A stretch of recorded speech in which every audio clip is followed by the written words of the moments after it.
اعوذ باللہ من الشیطان الرجیم بسم اللہ الرحمن الرحیم۔ السلام علیکم، welcome to DXB media channel. ناظرین، آج کی اس ویڈیو میں ہم آپ کو ایک اور فلسفی کے بارے میں بتائیں گے جس کا استاد بھی تاریخ کی مشہور شخصیات میں سے تھا اور اس کا شاگرد بھی ایک عظیم شخص تھا۔ آج کا ہمارا موضوع ایک عظیم فلسفی، سائنسدان اور ایک عظیم مفکر ارسطو ہے۔ وہ یونان کے ایک چھوٹے سے قصبے سٹاگرا میں 384 قبل از مسیح میں پیدا ہوا۔ ارسطو یونانی تاریخ کے اس دور میں پیدا ہوا جب اس دور کے عظیم شخص اور ہر دور کے عظیم فلسفی سقراط کو زہر پیے 15 سال گزر چکے تھے۔ ارسطو کے والد کا نام نیکومیکس تھا اور اس کی والدہ کا نام فیسٹس تھا۔ ناظرین، نیکومیکس اس وقت کے میکدونیا کے بادشاہ کا ذاتی طبیب تھا۔ ارسطو کے بچپن میں ہی اس کے والد کا انتقال ہو گیا اور وہ اپنے ایک بزرگ پروکسینکس کی سرپرستی میں 17 سال کی عمر تک سٹاگرا میں ہی مقیم رہا۔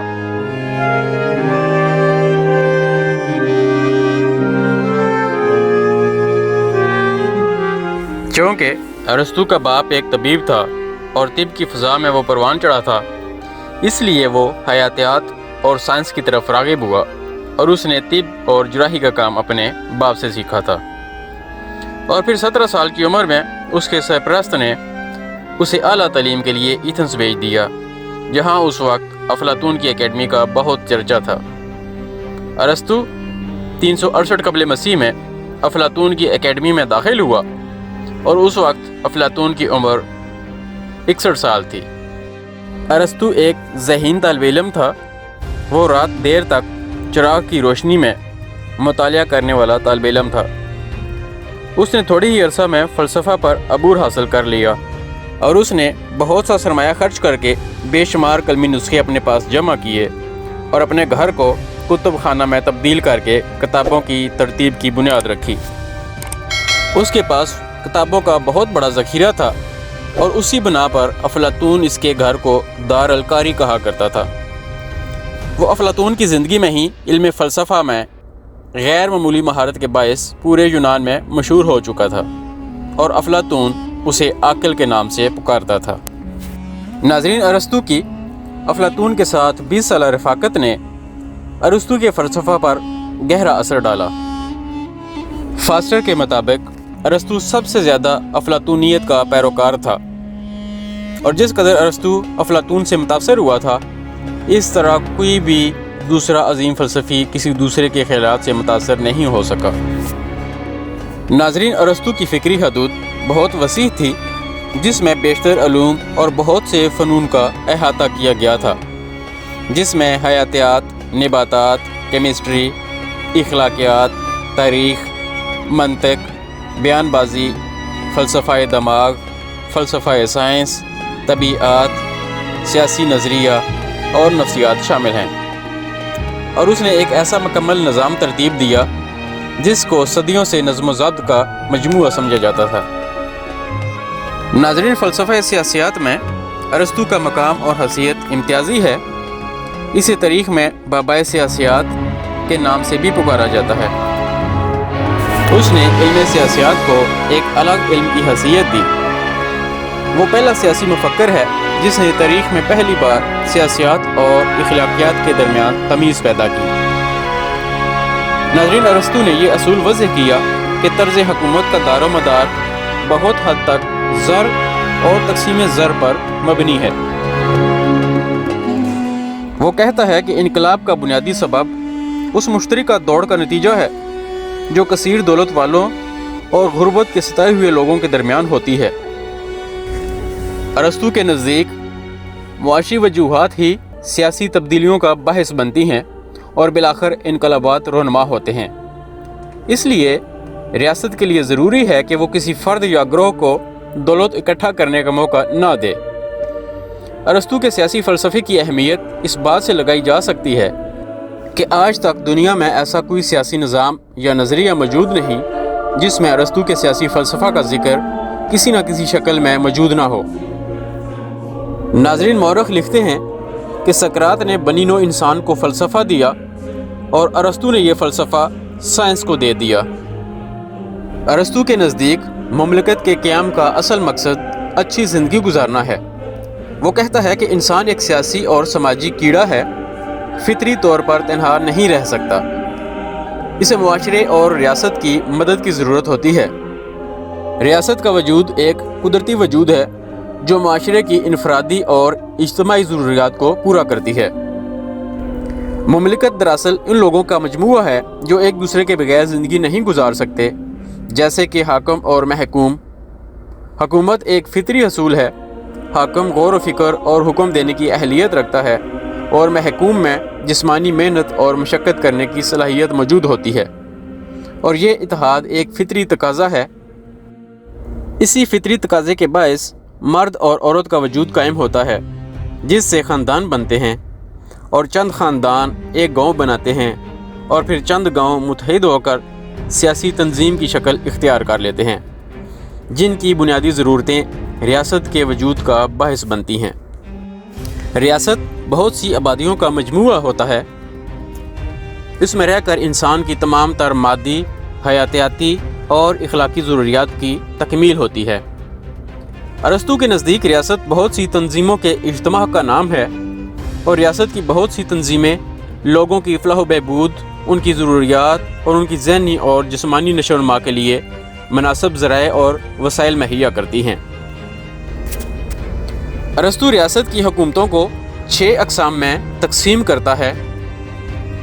نمبر 1، ایک شخص کی اچھی حکومت، مطلب بادشاہت۔ نمبر 2، ایک شخص کی بری حکومت، مطلب استبدادیت۔ نمبر 3، چند لوگوں کی اچھی حکومت، مطلب اشرافیہ۔ نمبر 4، چند لوگوں کی بری حکومت، مطلب چند سری۔ نمبر 5، بہت سے لوگوں کی اچھی حکومت، مطلب آئینی حکومت۔ اور نمبر 6، بہت سے لوگوں کی بری حکومت، یعنی جمہوریت۔ ناظرین، ارسطو کے خیال میں یہ حکومتیں اچھی بھی ہو سکتی ہیں اور بری بھی۔ اس کے نزدیک چند سری حکومت بنیادی طور پر خراب حکومت نہیں ہے، بلکہ یہ دولت مندوں کی حکومت ہوتی ہے جو تعداد میں کم اور اپنی نیت میں خود غرض ہوتے ہیں۔ ان کی خود غرضی کی وجہ سے یہ حکومت غیر معیاری ہوتی ہے، جبکہ جمہوریت غریبوں کی حکومت ہوتی ہے جو تعداد میں بہت زیادہ ہوتے ہیں، جس کے باعث ریاستی مقاصد کا حصول ناممکن ہو جاتا ہے۔ چند سری حکومت محض دولت کی بنیاد پر عہدوں اور مراعات کی تقسیم کرتی ہے، جبکہ جمہوریت میں عہدے اور مراعات صرف پیدائش کی بنا پر دیے جاتے ہیں، اور اس میں نیکی یا اطاعت کا کوئی عمل دخل نہیں ہوتا۔ جمہوریت میں شہری اہلیت اور قابلیت کی بنا پر ریاستی اداروں کے سربراہ نہیں بنتے، بلکہ پیدائش اور قراندازی یا ووٹ کے ذریعے بنتے ہیں۔ اس کے نزدیک بالخصوص اشرافیہ طرز حکومت میں شہریوں کو نیکی کے اصولوں اور اخلاقی اقدار کی بنیاد پر القابات، اعزازات، عہدے اور مراعات دی جاتی ہیں۔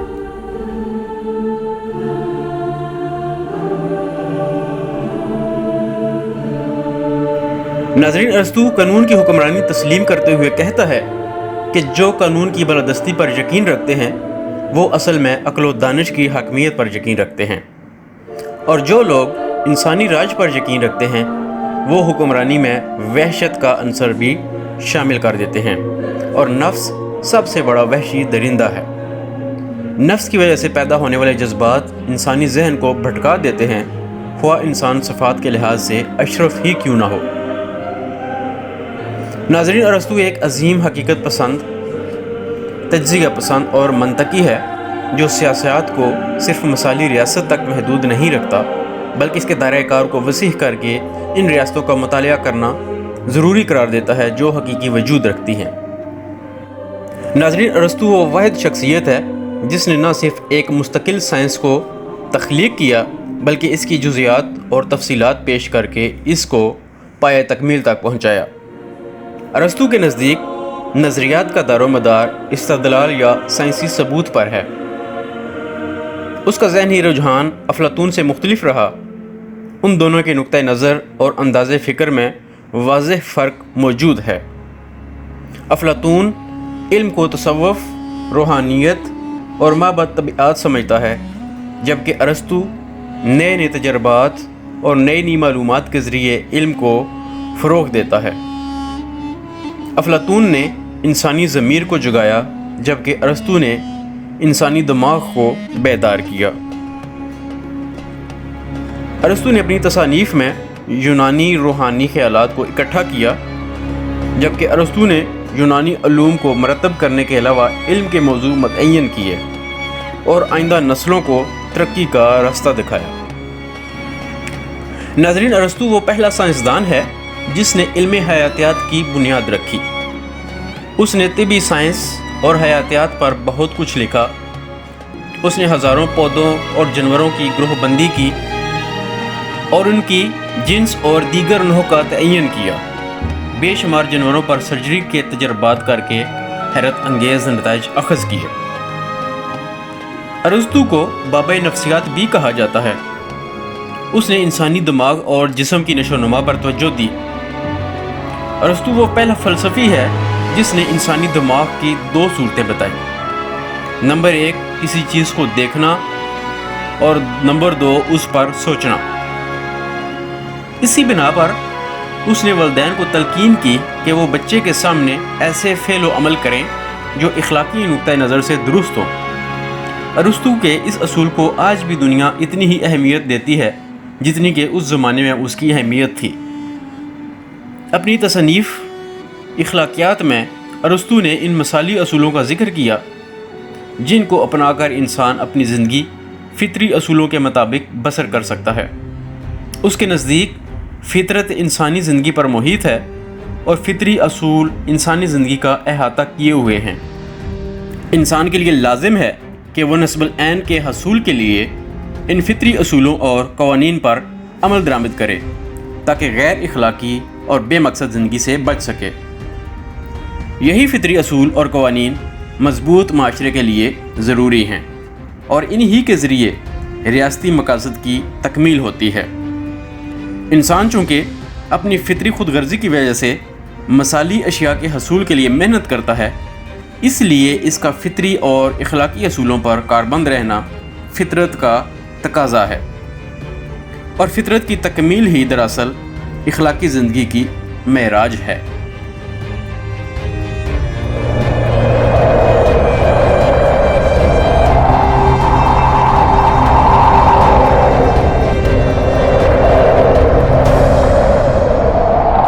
ناظرین، وہ اپنے فلسفہ اخلاقیات میں کہتا ہے کہ ہر انسان خوشی اور سکون کا متلاشی ہے، اور اصل خوشی وہ ہے جو اچھے کاموں سے حاصل ہوتی ہے۔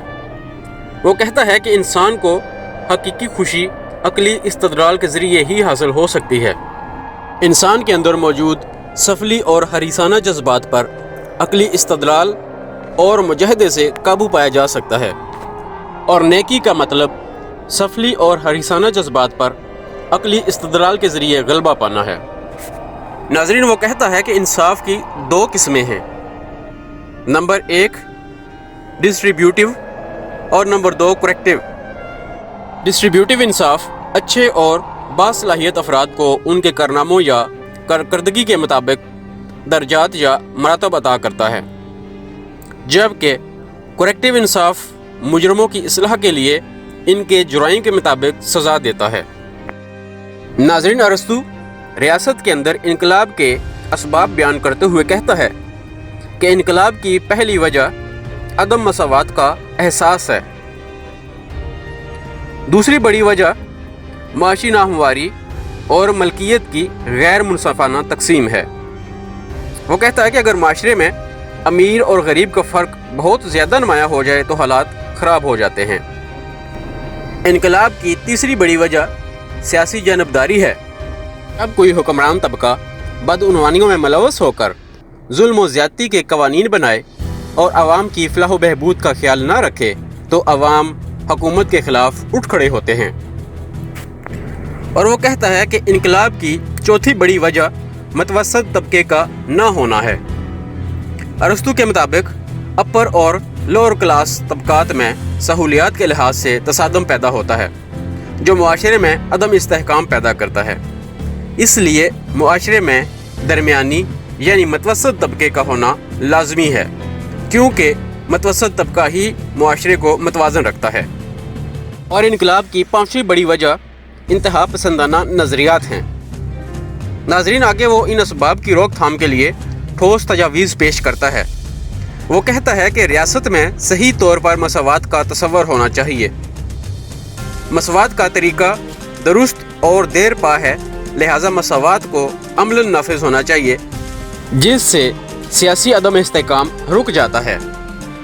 دوسری تجویز وہ یہ پیش کرتا ہے کہ ذاتی ملکیت اس شرط کے ساتھ ہونی چاہیے کہ اس سے زیادہ لوگ فائدہ حاصل کر سکیں۔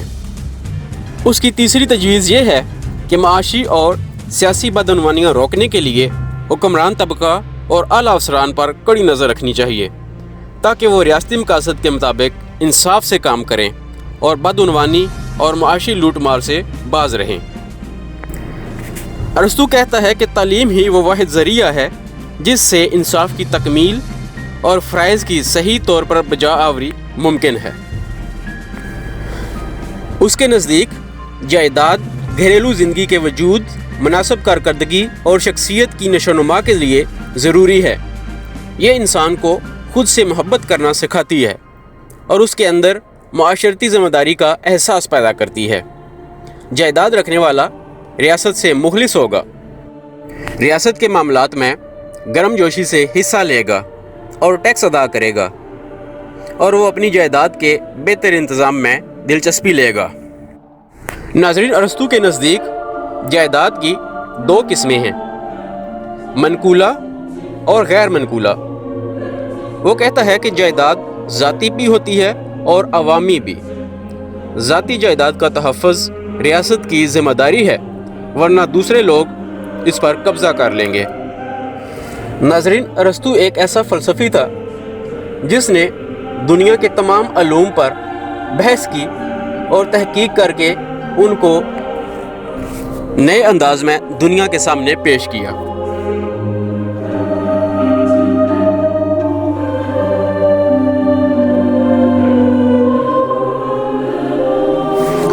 ناظرین، افلاطون کی موت کے بعد ارسطو اپنے ایک دوست ہرمیاس کے پاس چلا گیا، جو کہ ایک ریاست اٹارنس کا حکمران تھا۔ اس نے ہرمیاس کی بھتیجی پیتھیاس سے شادی کی اور بڑی خوشگوار ازدواجی زندگی گزاری۔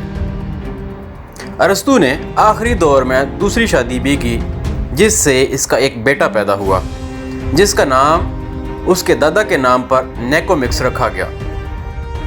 اور پھر 3 سال بعد ارسطو اٹارنس سے واپس ایتھنز گیا اور وہاں اس نے خطابت کا مدرسہ کھولا۔ ناظرین، 342 قبل مسیح میں مقدونیہ کے حکمران فلپ دوم نے ارسطو کی قابلیت اور خاندانی مراسم کی بنا پر اسے اپنے بیٹے سکندر کا استاد مقرر کر دیا۔ ارسطو مقدونیہ میں 5 سال تک سکندر کا استاد رہا، اور سکندر نے اس کی شاگردی میں علم و فن میں دسترس حاصل کی۔ مورخ لکھتے ہیں کہ سکندر ارسطو کو اپنے باپ جیسا احترام دیا کرتا تھا، اور وہ کہا کرتا تھا کہ باپ نے مجھے زندگی دی اور استاد نے مجھے جینے کا فن دیا، اور کیا ہی بہتر ہوتا کہ میرے اقتدار میں وسعت کے بجائے میرے علم میں وسعت پیدا ہوتی اور میں نیکی کو پہچان سکتا۔ ناظرین، 338 قبل مسیح میں سکندر کا باپ ایک جنگ میں مارا گیا، اور سکندر نے فلسفہ چھوڑ کر اپنے باپ کا تخت سنبھال لیا۔ اور یہ ارسطو ہی کی تعلیم و تربیت کا نتیجہ تھا کہ سکندر ایک چھوٹے سے علاقے سے نکل کر دنیا کے ایک بڑے حصے کا فاتح بنا اور تاریخ میں سکندر اعظم کے نام سے مشہور ہوا۔ ناظرین، سکندر اعظم نے عین جوانی کے عالم میں وفات پائی، اور اس کی وفات کے بعد جو لوگ برسر اقتدار آئے وہ سکندر اعظم کے خلاف تھے، اور انہوں نے سکندر کے حامیوں کو جلا وطن کرنا شروع کر دیا، چونکہ ارسطو بھی